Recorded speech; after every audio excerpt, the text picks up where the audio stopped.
नमस्कार. पुन्हा एकदा नवीन व्हिडिओमध्ये सर्व शेतकऱ्यांचं सहर्ष स्वागत. सर्वात अगोदर आपल्या यूट्यूब चॅनलला जर आपण सबस्क्राईब केलं नसेल तर सबस्क्राईब करून घ्या, जेणेकरून नवनवीन व्हिडिओ अनेक शेतकऱ्यांपर्यंत पोहोचतील आणि त्याचा फायदा सर्व शेतकऱ्यांना होईल. शेतकरी दादा हो, ऑगस्टपासून केलेल्या लागवडी ज्या आहेत त्या सर्व लागवडींवर आता थंडीमुळं एक मोठा भयानक अशी परिस्थिती निर्माण झालेली आहे. काय होतंय हे नक्की पहिल्यांदा आपण समजून घेतलं पाहिजे.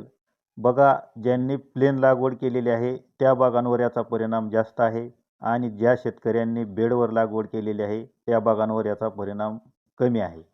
आपण बघू शकता या ठिकाणी प्लेन ज्या शेतकऱ्यांनी लागवड केलेली आहे त्या शेतकऱ्यांना ही समस्या जास्त जाणवत आहे. या प्लॉटमधील आपण पानं बघू शकता. शेंड्यात पानं पिवळसर पांढरट पानं येत आहेत आणि त्याचबरोबर पानावर तपकिरी असे डाग पडत आहेत आणि हळूहळू जी पानांची खालच्या पानांची ग्रोथ होती तशी वरच्या शेंड्यातल्या 2-3 पानाची ग्रोथ येत नाही. त्याचबरोबर पानं आपली तलवारीसारखी निघू लागलेली आहेत. तर अनेक शेतकऱ्यांना हा प्रश्न पडलेला आहे की हा गेल्या वर्षी जसा व्हायरस आलता तो व्हायरस आहे का अनेक कुठला वेगळा रोग आहे. तर शेतकरी बांधवांनो, हा व्हायरस नसून अनेक वेगळ्या प्रकारचा रोग नसून आपण याच्या संदर्भात जर व्यवस्थित नीट नियोजन केलं, आपल्या बागावर जर चांगल्या अभ्यासू माणसाकडून व्हिजिट दिली आणि तज्ज्ञाकडून जर सल्ला घेतला तर ही समस्या नक्कीच दूर होईल. तर या समस्येवर आपण काय उपाययोजना करायची ते व्हिडिओमध्ये आपण पुढं सांगणारच आहोत.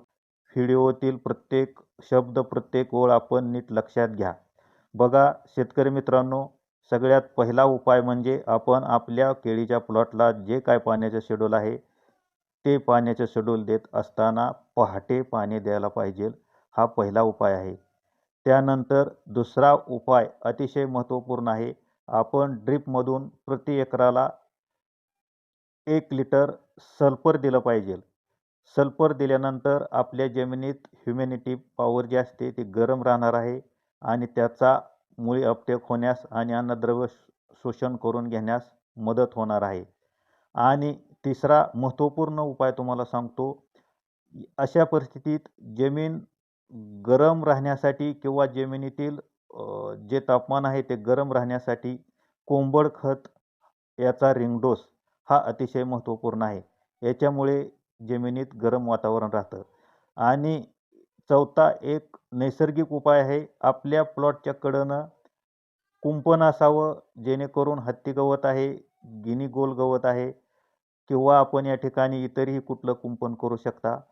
या 3-4 महत्त्वपूर्ण गोष्टी जर आपण केल्या तर आपल्याला निश्चित याचा फायदा होणार आहे. जमिनीतून आणि ड्रीपमधून आपण जे पाठीमागं सांगितलंय त्या उपाययोजना झाल्यानंतर आपल्याला पुढील उपाययोजना या झाडावर स्प्रे घेऊन, पानावर स्प्रे घेऊन करायच्या आहेत. मी 2-3 स्प्रे सांगत आहे. स्प्रे सांगितलेले आहेत त्याप्रमाणे आपण स्प्रे घेऊन आपली समस्या दूर करा आणि आपलं उत्पादन चांगलं घ्या. पहिल्यांदा प्रमाण नीट समजून घेणं अत्यंत महत्त्वपूर्ण आहे. प्रमाण हुकलं की सगळं हुकलं. बघा, 15 लिटर पाण्याचा स्प्रे मी सांगत आहे.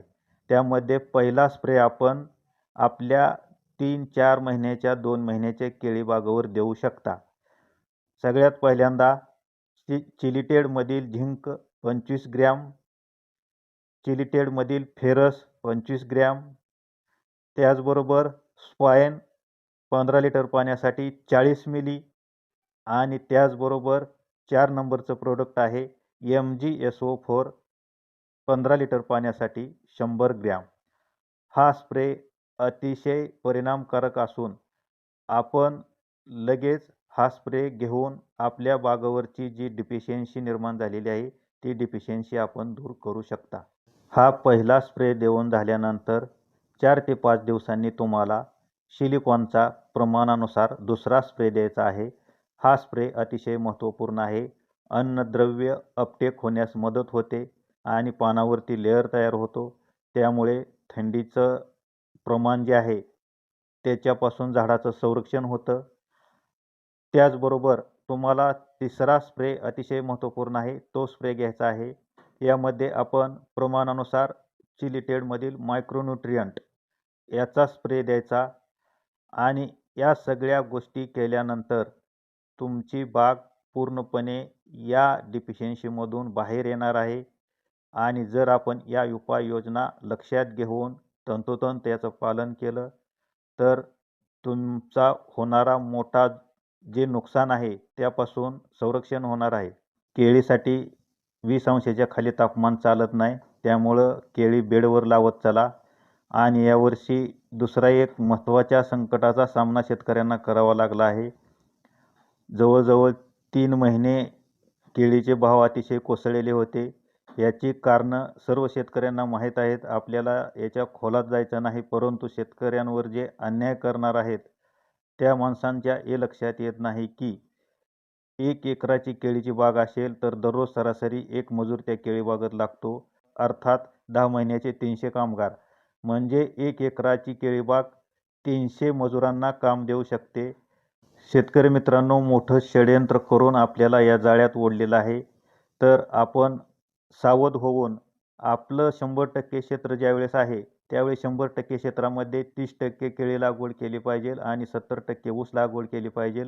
या दोन्हीचा समतोल जर आपण नाही ठेवला आणि जर केळीचे भाव असंच 10च्या आत जर राहिलं तर केळी बागाचा खर्चसुद्धा निघत नाही, असा कटू अनुभव यावर्षी शेतकऱ्यांना आलेला आहे. त्यामुळे कुठलीही गोष्ट करत असताना आपण विचारपूर्वक केली पाहिजे. आपल्याकडे जेवढं क्षेत्र आहे त्या क्षेत्रामध्ये आपण 60 ते 70% ऊस ठेवा आणि 30% केळीची बाग करा आणि ती चांगल्या पद्धतीनं आणा, तरच आपण या स्पर्धेमध्ये टिकणार आहे. या पुढारी आणि राजकारण्यांच्या नादाला आपल्याला लागायचं नाही, कारण ही लोकं काय करतील त्याचा नेम नाही आणि त्यांची जी खेळी असती ती आपल्या शेतकऱ्यांना कळत नाही. शेतकऱ्यांना भाव द्यायचा नाही आणि शेतकऱ्यांची पोरं अशीच बेकार राहिली पाहिजेत. शेतकरी कधी सुधारला नाही पाहिजेत, अशी धोरणं या पुढाऱ्यांची आणि राजकारण्यांची असतात. त्यामुळे आपण स्वतःच अभ्यास करून आपल्या शेतीमधून आपल्याला जास्त फायदा कसा मिळू शकेल, 4 चौघांबरोबर संवाद ठेवून अनेक शेतकऱ्यांना एकजूट करून आपण आपली शेती केली पाहिजे. शेतकरी मित्रांनो, आज आपण या ठिकाणी थांबवत आहोत. एक नवीन व्हिडिओ घेऊन आपण पुन्हा तुमच्या भेटीस येऊ. मी आपली रजा घेतो. धन्यवाद.